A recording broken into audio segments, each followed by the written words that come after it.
트럼프 대통령과의 인터뷰가 담긴 밥 우드워드 기자의 신간이 연일 화제가 되고 있습니다. 3년 전 미국과 북한을 둘러싼 상황이 얼마나 긴박했는지 짐작할 수 있는데요. 트럼프 대통령이 김정은 북한 국무위원장과의 첫 만남에서 김 위원장을 제거하길 원하지 않는다는 말을 했던 것으로 알려졌습니다. 네, 코로나19가 끝없이 퍼져나가면서 전 세계 누적 확진자가 2,900만 명대를 넘어 3천만 명을 바라보고 있습니다. 밤사이 들어온 글로벌 뉴스 김지수 기자와 살펴봅니다. 어서 오십시오. 안녕하세요. 예, 어제 우드워드 신간을 통해서 미국이 한반도에 핵무기 사용까지 검토한 적이 있다. 그러니까 전쟁의 위기에 놓일 뻔한 어떤 북미 간의 줄다리기 이런 내용 들으면서 참 아찔했었는데 오늘은 제가 앞에서 말씀드린 대로 첫 만남에서 트럼프가 김정은 위원장에게 나는 당신을 제거하길 원하지 않는다. 이런 말을 그러니까 대놓고 했다는 얘기인 거죠? 네, 맞습니다. 트럼프 미국 대통령이 2018년 6월 싱가포르 북미 정상회담에서 처음 만난 김정은 북한 국무위원장에게 당신을 제거하길 원하지 않는다고 말한 것으로 전해졌습니다. 밥 우드워드 기자의 신간 경로에 따르면 트럼프 대통령은 김 위원장과 처음 만난 자리에서 북한의 엄청난 잠재력에 대해 이야기하다가 이런 발언을 한 것으로 알려졌습니다. 당시 북미 정상은 악수한 데 이어 단독 회담을 진행했는데 트럼프 대통령은 김 위원장에게 똑똑함을 넘어섰다는 인상을 받았다고 우드워드에게 말했습니다.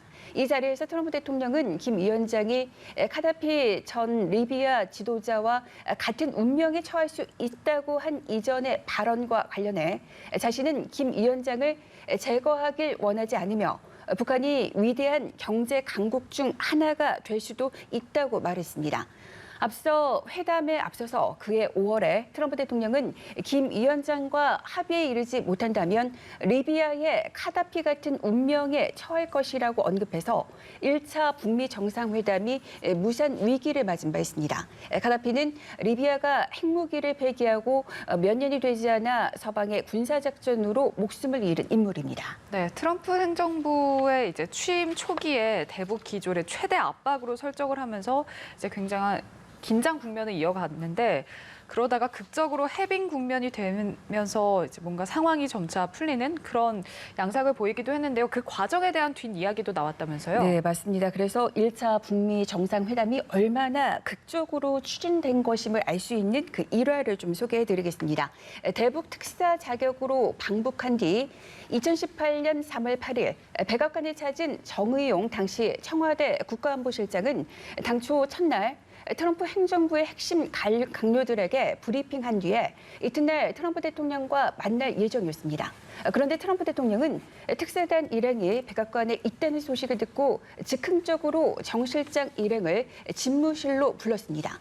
정 실장은 당시 김 위원장이 했다는 4가지 약속을 전달하자 맥메스터 보좌관은 트럼프 대통령에게 김 위원장이 고모부도 서슴지 않고 죽였다는 점을 상기시키며 그의 약속을 믿는 데는 신중을 기해야 한다고 제동을 걸었습니다. 그러나 트럼프 대통령은 기꺼이 김정은 위원장을 만날 의향이 있다며 정 실장에게 이를 발표하라고 했다고 우드워드에게 전했습니다. 네, 연일 뭐 아무튼 흥미진진한 내용들이 나오고 있는데요. 저희가 이 내용은 거의 매일같이 좀 전해드릴 것 같습니다. 자, 그리고 이번에는 미중 갈등과 관련된 소식 보겠습니다. 중국 대표 IT 기업이죠. 화웨이에 대한 미국의 추가 제재가 오늘부터 시작된다고요? 네, 바로 오늘부터 미국의 기술을 적용해서 만든 반도체가 화웨이에 공급되려면 미국 정부의 사전 승인을 받아야 됩니다. 사실상 미국 정부의 승인 가능성이 불투명해서 업계에서는 화웨이의 반도체 구매가 거의 불가능해진 것으로 보는 시각이 우세합니다. 따라서 화웨이는 앞으로 스마트폰, 컴퓨터, TV 등 다양한 제품을 만드는 데 필요한 반도체 부품을 추가로 조달할 수 없다는 걸 전제로 사업을 벌일 수밖에 없게 됐습니다.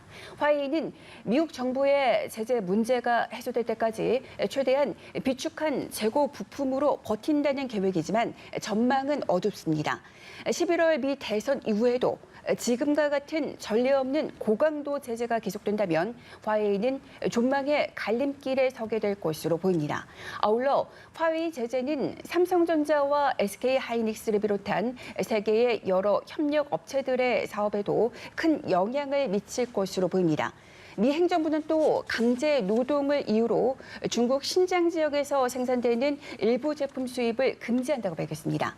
미국 정부는 중국이 신장 위구르 소수 민족을 억류한 데 대해서 중국 정부를 압박하려 이런 조치를 활용하고 있다는 분석이 현재 우세합니다. 네, 알겠습니다. 지금부터는 코로나19 상황 알아볼 텐데요. 먼저 전 세계 상황부터 짚어주시죠.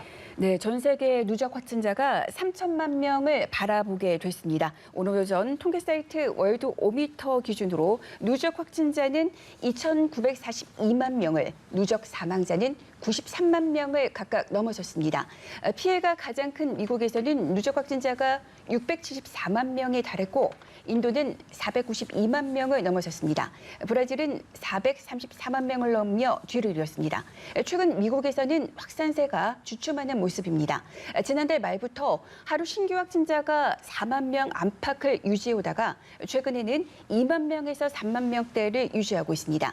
특히 인도네시아는 최근 8만 명에서 9만 명대의 신규 확진자가 나와서 인도가 코로나19의 거점으로 자리 잡았습니다.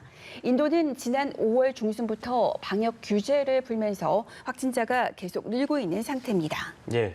자, 그리고 이번에는 미국 서부 쪽이죠. 보통 캘리포니아주, 워싱턴주, 오리건주 이쪽에 대형 산불이 굉장히 심해서 이게 얼마나 심하면 지금 미국 대선 전국의 이슈로 떠올랐다면서요? 네, 맞습니다. 이런 와중에 또 트럼프 대통령의 발언이 논란이 되고 있는데요. 네. 트럼프 대통령은 기후변화 우려를 일축하면서 최근 미 서부에 큰 피해를 몰고 온 대형 산불의 연관성을 인정하지 않는 발언을 해서 논란을 키우고 있습니다. 트럼프 대통령은 대형 산불이 발생한 캘리포니아주 세크라멘토를 방문했는데요. 해당 발언은 캘리포니아주 천연자원부 장관이 기록적 폭염 속에 발생한 대형 산불은 산림 관리의 문제가 아닌 기후변화가 주요 원인이라고 강조하는 과정에서 나왔습니다. 트럼프 대통령은 날씨가 점점 시원해질 것이라면서 과학을 무시하는 발언으로 주 정부 관계자들과 설전을 벌였습니다. 반면 바이든 후보는 산불 원인으로 꼽히는 기후변화를 미국이 직면한 주요 위기로 규정했습니다.